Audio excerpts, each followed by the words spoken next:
6 anos e muito carisma. Esta é a Maria Eduarda. Ela tem síndrome de Down e, para romper com as dificuldades do dia a dia, conta com a ajuda de uma equipe especializada. Vamos lá? Tchau, pessoal! Tchau, tchau! Só que a evolução alcançada com o tratamento ficou por um fio, depois que a clínica deixou de ser conveniada ao plano de saúde. A família precisou recorrer aos tribunais. Eventual interrupção do tratamento poderia acarretar prejuízos a menor. E como se trata de uma liminar, entendeu-se que pelo menos até a decisão final do processo deveria persistir a mesma situação que já havia. Para abrir uma rádio comunitária é preciso seguir uma série de normas. Uma das principais preocupações do poder público é preservar a segurança do tráfego aéreo. Isso pode causar interferência, como nós temos várias denúncias de interferência no serviço móvel aeronáutico, que é aquele serviço que faz a comunicação das aeronaves com os aeroportos, entre aeronaves. E isso para a gente é fundamental, porque isso causa um risco à vida. E quem viola as regras pratica uma atividade clandestina. Pagar e não saber exatamente o que está levando. Em São Paulo, passageiros de ônibus passaram por esta situação até descobrir que as empresas estavam incluindo no preço final da passagem um seguro facultativo. Na maioria das vezes, o consumidor não era consultado se tinha interesse no serviço. Para a Justiça, a prática significa venda casada, proibida por lei. Tudo isso e muito mais agora no Via Legal.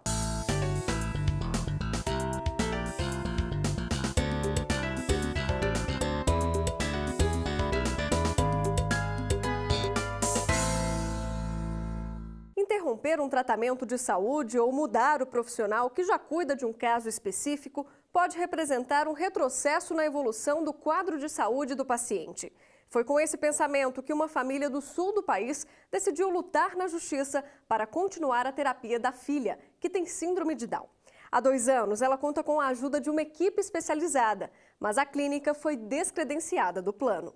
Marcelo Magalhães conta agora o que foi decidido.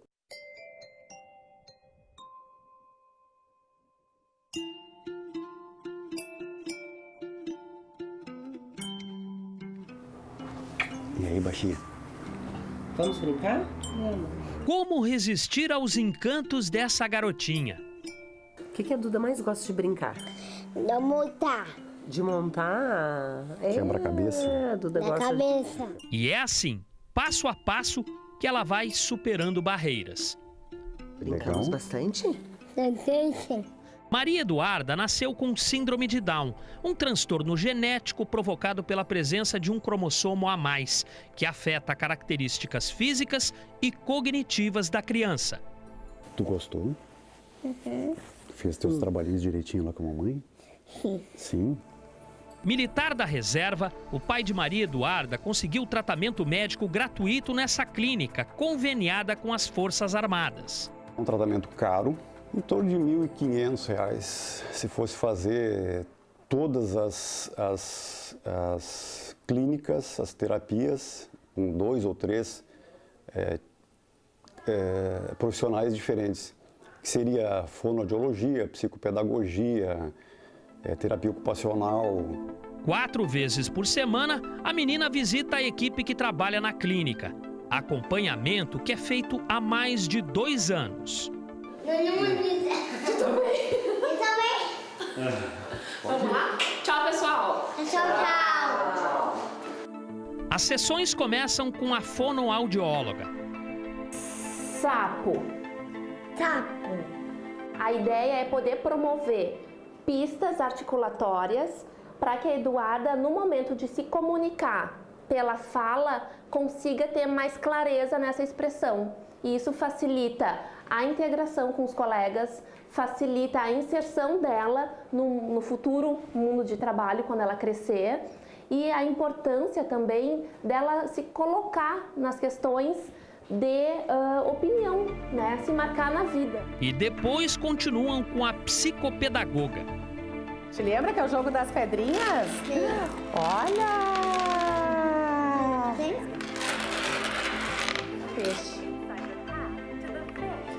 Muito bem! A primeira coisa que se faz quando tu recebe uma criança, nas primeiras sessões é manter, na verdade, construir um elo, né, afetivo com ela, né, que é o primeiro passo para te conseguir depois exigir questões mais formais, né, no caso da minha área da aprendizagem, né. Mas a evolução conquistada com o tratamento quase foi prejudicada com a interrupção das sessões. No final do ano passado, o convênio da clínica com as Forças Armadas foi suspenso. Diante disso, a Aeronáutica ofereceu atendimento para Maria Eduarda no Hospital da Corporação. Mas o pai alegou que o caso da filha é complexo e exige acompanhamento de forma contínua e sem interrupção. Por isso, ele entrou com uma ação na Justiça Federal pedindo que o tratamento fosse mantido na mesma clínica e bancado pela União. A sentença foi favorável em primeiro grau. Houve recurso ao Tribunal Regional Federal da 4ª Região. A União alegou que o tratamento geraria um alto custo para a Aeronáutica. Essa questão que a Aeronáutica dispôs no processo que teria direito a pode ir num hospital público, no caso, o cliente até tentou fazer esse atendimento, mas não, a gente sabe que a qualidade não existe e a tendência é ter uma evolução no quadro da autora.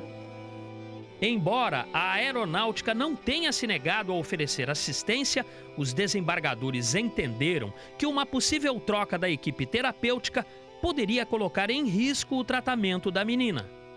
Na verdade, eles inclusive ofereceram ao hospital militar para dar o tratamento, só que se entendeu que como já havia um tratamento sendo feito junto a essa clínica, eventual interrupção do tratamento poderia acarretar prejuízos a menor. E como se trata de uma liminar, entendeu-se que pelo menos até a decisão final do processo deveria persistir a mesma situação que já havia.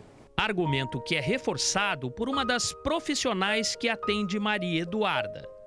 Existe toda já um trabalho construído, né, que se tu faz a troca do terapeuta, tu tem que reiniciar tudo de novo, né? E a manutenção destes atendimentos para Maria Eduarda são muito importantes, né, para a questão do desenvolvimento, para que esse desenvolvimento continue a acontecer da forma mais natural possível, né, e que vá cada vez mais reduzindo a distância entre a idade cronológica e a idade do desenvolvimento dela. A decisão é liminar e ainda cabe recurso. E mesmo sem o julgamento final, para o pai de Maria Eduarda, não faltam motivos para comemorar. Não tem preço que pague isso. Só olhar para Maria Eduarda, o quanto ela conseguiu evoluir, quanto ela está evoluindo, o desenvolvimento dela realmente não tem preço.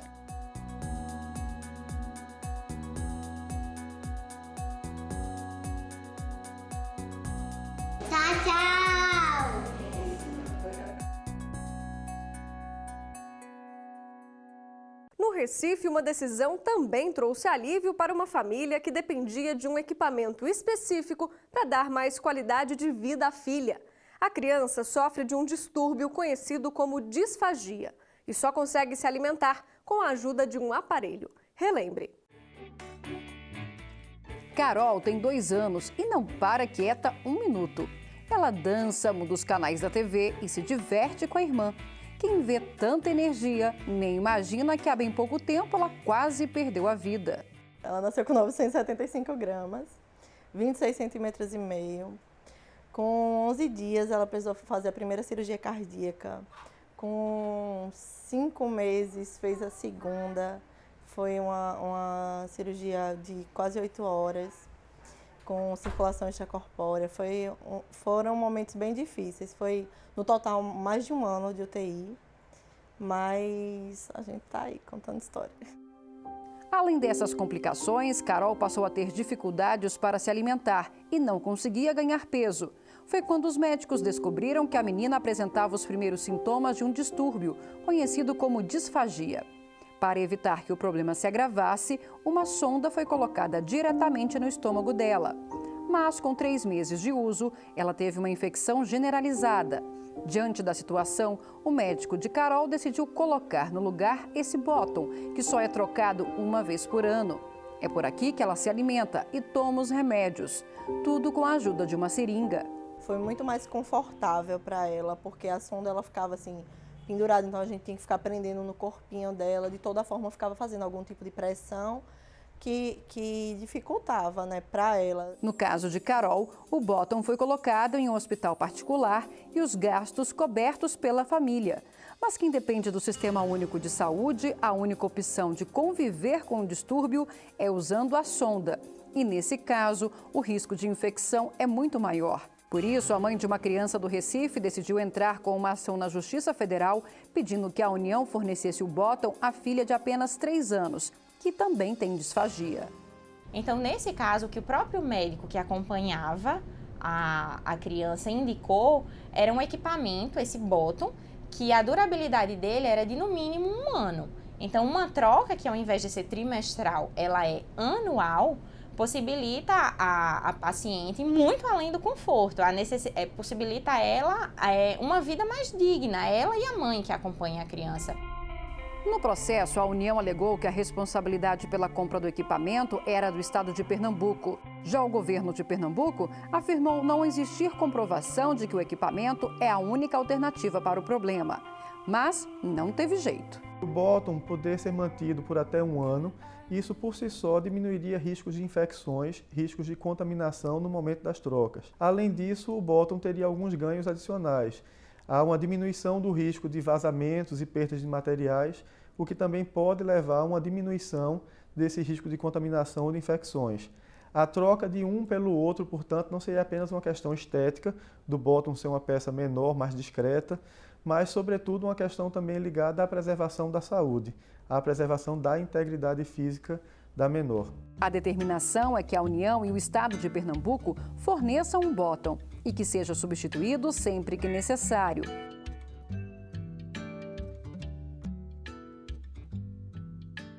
Se você viaja de ônibus, é bom ficar atento ao valor da passagem. Algumas empresas têm cobrado, sem informar ao cliente, um seguro facultativo. Para a Justiça, vender o serviço sem antes consultar o consumidor representa venda casada, prática proibida por lei. Letícia Lagoa tem os detalhes. São tantos números no bilhete que na correria tem passageiro que só presta atenção mesmo é no valor final. O quanto ele tem que desembolsar para pegar a estrada. Nem vi com muita pressa, né? Acabei nem vendo mesmo. Numa passagem de ônibus, vem discriminada cobranças como, por exemplo, a taxa de embarque do terminal rodoviário e o valor do pedágio se houver. E ainda, segundo a Agência Nacional de Transportes Terrestres, que regula o setor, no valor total da tarifa já estão incluídos 2 tipos de seguros obrigatórios, que não aparecem no bilhete. Está incluso o seguro de responsabilidade civil. Esse seguro é um seguro obrigatório e está incluso dentro do valor da passagem, que dá a garantia, no caso de um acidente,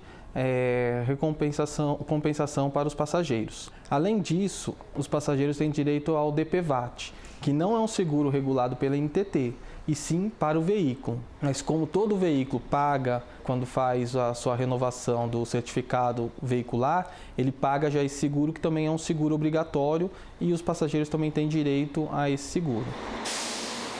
Mas existe outro tipo de seguro regulamentado pela NTT que se chama facultativo complementar de viagem. Como o próprio nome diz, o usuário tem a opção de escolher se quer ou não pagar por ele.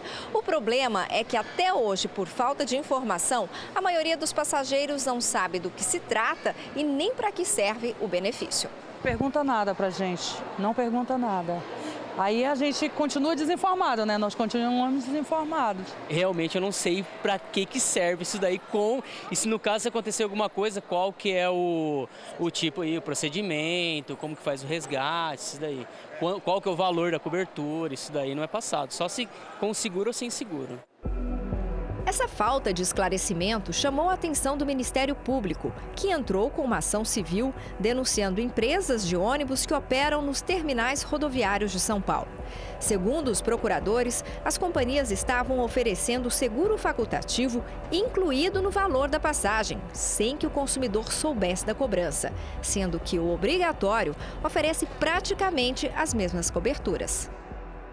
as empresas adotaram uma prática, vinham adotando uma prática de anos, de que o seguro facultativo era embutido no preço da passagem sem um alerta ao consumidor de que não havia a necessidade, a obrigatoriedade da sua inclusão. O passageiro, ele adquiria a passagem, pagava o preço da passagem que era indicado no valor total, com a inclusão de um seguro facultativo, sem o alerta desse seguro facultativo. O caso foi analisado pelo Tribunal Regional Federal da Terceira Região, que aceitou o pedido do Ministério Público e proibiu 11 empresas a manterem a prática da venda casada sob pena de multa. Aplica-se imediatamente, elas são obrigadas a cumprir a decisão do Tribunal Regional Federal sob pena da incidência de multa diária de R$10 mil. A venda casada é proibida pelo Código de Defesa do Consumidor. De acordo com o PROCON, as empresas de ônibus, além de venderem o benefício separado, têm a obrigação de informar o cliente no ato da compra e fixar cartazes em locais visíveis. Esse é um seguro que cobre o passageiro do momento que ele compra a passagem, que ele adquiriu a passagem, que ele está dentro do terminal, até quando ele sai do terminal no final da viagem dele. Então, existem diversos acidentes, por exemplo, de passageiros que fica bem próximo do banco da frente e na freada ele quebra os óculos, quebra o nariz, quebra os dentes e esse seguro paga. Na rodoviária, encontramos o aviso da cobrança neste guichê. Mas difícil foi enxergar o que estava escrito, pelo menos para o seu Joaquim. O senhor sabe o que está escrito naquele painel? Não, eu estou sem óculos, né? Eu chegar aqui, compro, pago e não pergunto também, né? Aí isso aí é errado. Aí você tem que perguntar se quer que pague o seguro ou não paga, né? Apesar da decisão da Justiça, ainda é possível encontrar passageiros que descobrem que pagaram pelo seguro facultativo só depois da compra do bilhete, como Dona Silvia. Foi cobrado R$56, mas ele falou que era R$57,55 passagem. Então quer dizer que o seguro foi cobrado? Foi. Então, as empresas têm que orientar a gente, né? Sobre o que a gente está comprando, o que a gente está pagando e o que a gente tem direito ou não, né? Mas, se o consumidor se sentir prejudicado, pode fazer uma denúncia. Em algumas rodoviárias nós temos um efetivo fixo, uma sala de atendimento, onde o usuário se sentir prejudicado, ele pode procurar essa sala ou por meio da ouvidoria. Não precisa do seguro facultativo, só da empresa basta.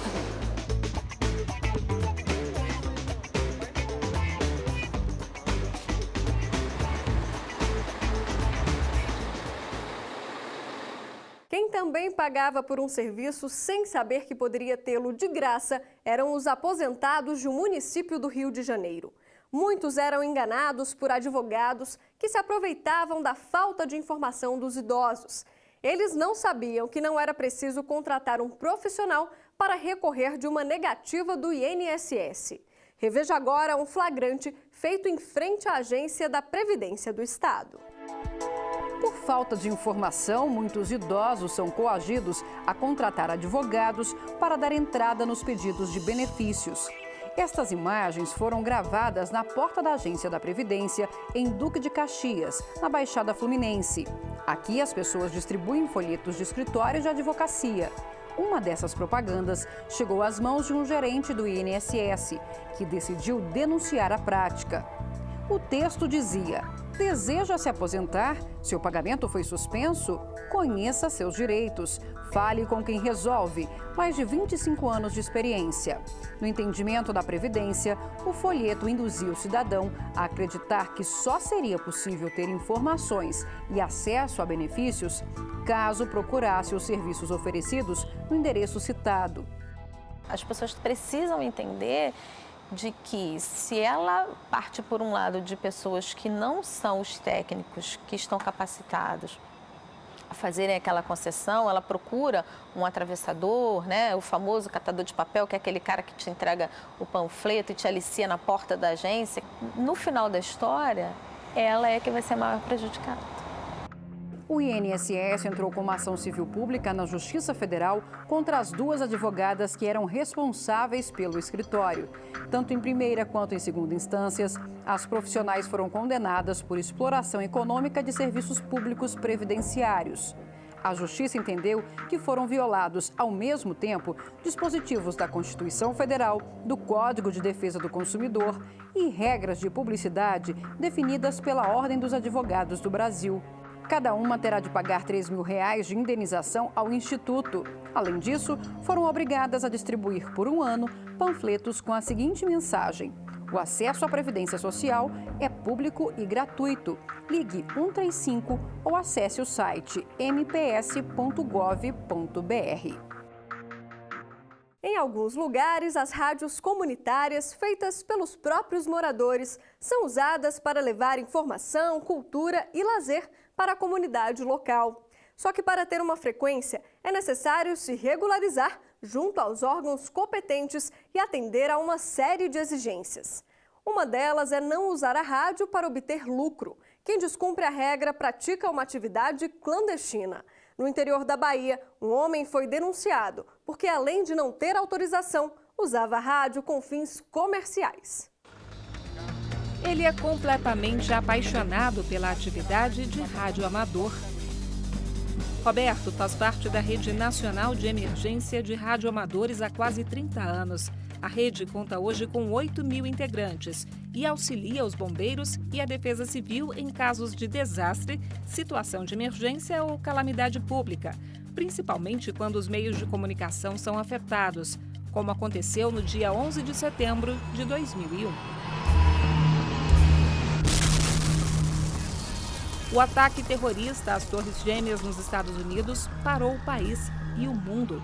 Por lá, a internet e os serviços de telefonia foram cortados e eles, os radioamadores, responsáveis por orientar o serviço de resgate. Então você começou a fazer uma rede de emergência em todos os Estados Unidos. Os bombeiros, a polícia, a segurança, a Casa Branca, todo mundo se falava no rádio. Nas ondas do rádio. Assim também é o dia a dia do jornalista Bruno Caetano em uma rádio comunitária de Brasília. O objetivo neste caso não é contribuir para o resgate, mas o papel por trás dos microfones também é humanitário. Por meio da programação, eles levam cultura e informação a pequenas comunidades. Eu acho que o rádio tem um poder de transformação, mas tem mais ainda quando a comunidade ela é inserida na comunicação. E o radialismo comunitário é isso, né? No ar desde 1996, a rádio é feita para os moradores da Asa Sul, bairro da capital federal. Neste caso, a transmissão é no centro de Brasília. Mas os municípios mais remotos do Brasil também contam com esse serviço. Muitas vezes, os próprios governantes só sabem dos problemas existentes em uma determinada localidade através de uma rádio comunitária construída pelo próprio povo, né? Para abrir uma rádio comunitária é preciso ter a autorização do Ministério das Comunicações e da Agência Nacional de Telecomunicações. A Anatel é responsável por definir a frequência e o alcance do sinal emitido, que não pode ultrapassar o raio de 1 quilômetro. Outra característica importante é que elas não podem ser utilizadas com fins lucrativos. As rádios que atuam sem autorização e descumprem essas regras são consideradas clandestinas. Se uma rádio não legalizada, por exemplo, utilizar a mesma frequência, pode atrapalhar, porque a gente tem um alcance limitado e muitas vezes eles, como tem muitas rádios não legalizadas, elas podem ultrapassar esse limite sem pedir permissão e fazer com que esse limite tome o nosso espaço, o nosso alcance e prejudique a transmissão. Só no ano passado, a Anatel, com o apoio da Polícia Federal, fechou quase 300 estações ilegais no país. A maioria no estado de Minas Gerais, seguido por Pará, Maranhão e Amapá. A maior preocupação da Anatel são as interferências nos serviços de comunicação aérea. A partir do momento que uma pessoa entra sem o devido conhecimento do poder público, sem as devidas autorizações e sem obedecer aos parâmetros ali determinados, ela ocasiona uma bagunça no espectro. Tá? Isso pode causar interferência, como nós temos várias denúncias de interferência no serviço móvel aeronáutico, que é aquele serviço que faz a comunicação das aeronaves com os aeroportos, entre aeronaves, e isso para a gente é fundamental, porque isso causa um risco à vida. Em Conceição do Coité, no interior da Bahia, um homem foi flagrado pela Anatel explorando o serviço de rádio comunitária sem autorização. O homem foi denunciado. Na justiça, alegou que o transmissor era de baixa potência e admitiu ainda que usava a rádio com fins comerciais, o que também é proibido. Em primeira instância, o homem foi condenado pela Justiça Federal a 2 anos de detenção e multa. Ele recorreu ao Tribunal Regional Federal da Primeira Região, em Brasília. Mas o relator, desembargador Ney Belo, negou o pedido de absolvição e manteve a sentença. Segundo o magistrado, a instalação de rádio sem a autorização dos órgãos competentes já é, por si só, suficiente para comprovar o crime. Mesmo que seja uma rádio pequena, de uma localidade muito erma, de uma localidade mais no interior, ele tem o poder de interferir na transmissão das rádios legais, das rádios que foram definidas, que cumprem, pagam seus impostos e cumprem todos os requisitos definidos pela agência reguladora. Fazer com que se cumpra a regulamentação do setor é um dos deveres não só da Justiça, mas também de todos os que usam as ondas do rádio para levar informação aos locais mais remotos do país. O Brasil é grande e tem muitos lugares no Brasil que só tem o rádio como veículo de comunicação, né?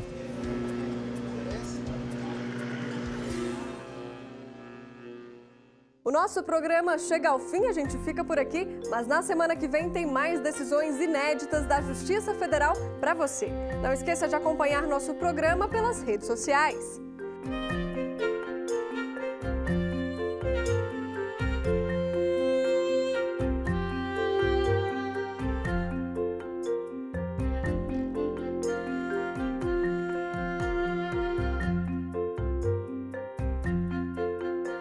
Compartilhe e deixe sua opinião por lá. Até mais. Tchau!